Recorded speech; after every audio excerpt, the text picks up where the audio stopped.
Olá, tudo bem? Eu me chamo Nádia, sou estudante de Arquitetura e Urbanismo da Faculdade de Tecnologia de Nova Palhoça e hoje eu vou estar falando um pouco sobre sistemas estruturais de madeira, mais especificamente de vigas.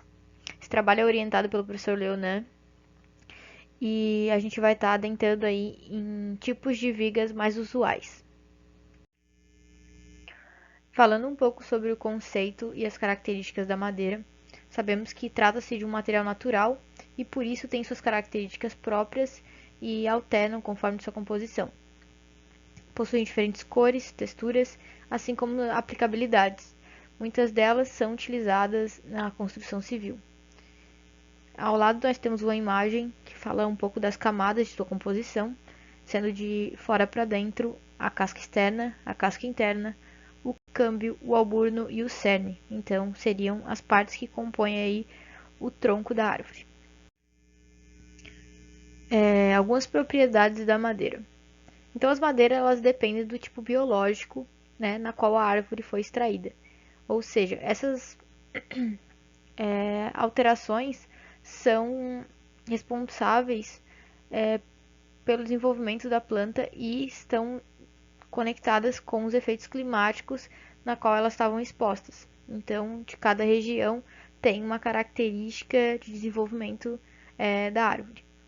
As árvores, em geral, se dividem em dois grupos, as frondosas e as coníferas, sendo que as frondosas elas são mais benéficas para aplicação na construção civil quando trata-se de materiais mais resistentes aos esforços e madeiras mais duras.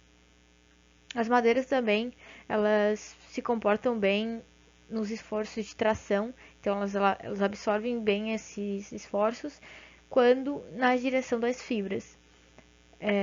O único problema, uma dificuldade encontrada na madeira é onde acontece os pontos de emenda, que daí tem essa fragilidade, por isso que a gente até utiliza aí chapas metálicas para fazer esses encontros, esses nós. E até exemplificado na imagem de rebelo. Existem diversos tipos de madeira e cada uma é utilizada conforme seu uso, né, sua aplicação. Nas vigas, pilares e caibros, normalmente, né, a gente utiliza peroba rosa, rosadinho, itaúba, angico preto e eucalipto, porque são madeiras de reflorestamento, então é de mais fácil acesso. Mas também existem vários tipos. Ali existe uma tabela também da norma NBR 7190 com os nomes comuns, específicos e suas características, né, suas resistências. E também tem aqui uma imagem do IPT falando as principais madeiras. Cita então angelim pedra, angelim vermelho, cupiúba, itaúba, pau roxo. E agora no slide posterior nós temos então a exemplificação de algumas delas, mostrando aí sua textura, sua cor, sua característica visual. Algumas vantagens e desvantagens da madeira. Como vantagem, nós temos que ela é leve, é um material de fácil manuseio e execução, manutenção simples e barata, não existe uma grande dificuldade em encontrar mão de obra.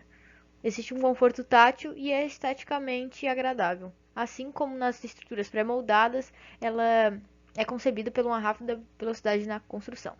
Já como desvantagem, nós temos que a madeira é altamente inflamável, ou seja, pega fogo com facilidade, é vulnerável, né, a insetos, fungos, pragas e também dilata em grandes umidades. Então essa coisa de dilatar e retrair acaba danificando a peça. E também exige então uma manutenção periódica. Falando um pouco das seções das madeiras. As madeiras serradas, elas existe uma padronização na indústria, por isso ela é mais comercializável. Então, por exemplo, numa cobertura a gente tem ripa, sarrafo, caibros, pontaletes, tábuas, pranchas, vigas. Existe então uma gama de produtos já dimensionados conforme as bitolas. Também existem as peças compostas, são madeiras serradas, só que existe um elemento de junção, seja com cola, com tarugo, chapa metálica, um anel, enfim. E dentro dessa gama de seções também existe a opção com alma vazada ou alma cheia. O autor, Yopanan, lá nos traz uma tabela de desempenho, como se fosse uma avaliação, conforme o material e sua correlação de material e esforço, material e seção, material e obtenção de aplicação e manutenção. Então ele faz um comparativo entre madeira, aço e concreto. A madeira se destaca bastante no quesito material e seção. Falando um pouco do sistema estrutural da viga, né? O autor, Yopanan, ele traz aí um gráfico onde o eixo das abscissas trata-se do vão, que essas peças vão suprir, e no eixo das ordenadas temos a altura que essa peça vai ter que possuir para suprir esse vão. Então ele correlaciona altura e vão no gráfico. A viga, ela se comporta de forma que quando biapoiada existe uma flecha, né, essa intenção de curvamento, um esforço vertical, porque ela está sendo comprimida na parte superior e tracionada na parte inferior. Então dá um movimento de flecha. Dentro desses comportamentos também tem um momento fletor, que é definido pela flecha, e também ocorre a tendência de escoamento, né? Essa prancha ela desliza nesse sistema estrutural. E também existe uma força interna, que é a força cortante. Então, são esses os dois principais esforços, momento fletor e momento cortante. Sendo que o momento fletor é o mais desfavorável por exigir uma maior bitola na relação de resistência do material. Então, quanto maior esse esforço, vai exigir uma seção maior e, com isso, um maior consumo de material para obter essa maior resistência. As vigas, em geral, elas podem ser classificadas em biapoiadas, contínuas e em balanço. Biapoiadas quando apoiadas nas duas extremidades, tracionada embaixo e comprimida em cima. As contínuas também funcionam comprimidas em cima e tracionadas embaixo, porém com vários apoios. Já a em balanço, ela é tracionada em cima e comprimida embaixo, então ela tem somente um apoio, fazendo essas tensões se inverterem. Falando um pouco sobre a viga de madeira maciça simples, ela se subdivide em três partes, que seriam as madeiras roliças, madeiras serradas e madeira lavrada. A madeira roliça ela é mais destinada para escoramento e andaimes. A madeira serrada são as mais utilizadas, por exemplo, em coberturas, assoalhos, parte de telhado, porque existe essa padronização das bitolas. Então, quando procura uma madeira já com seções pré-definidas, utiliza-se mais a madeira serrada e também é visualmente mais acabada. Já a madeira lavrada é uma madeira mais bruta, bastante utilizada em pontes de serviço, né? Aquelas pontes feitas mais brutamente.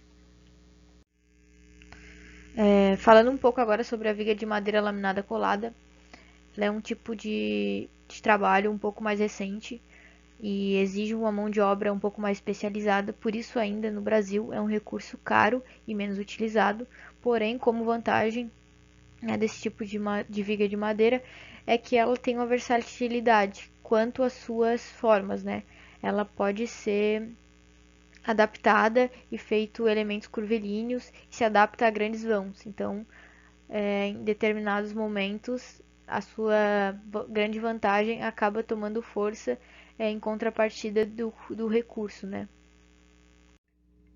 Também existe a viga de madeira composta, então elas podem ser aí de maciças, tarugadas ou indentadas, conforme o encaixe preferido e aderido.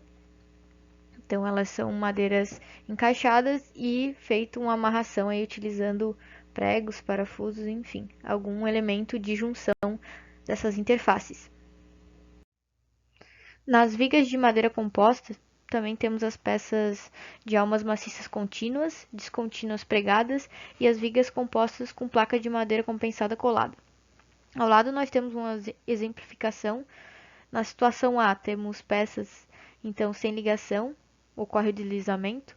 Na opção B, as peças coladas elas agem de forma integral, então elas fazem esse arqueamento junto, ambas as peças.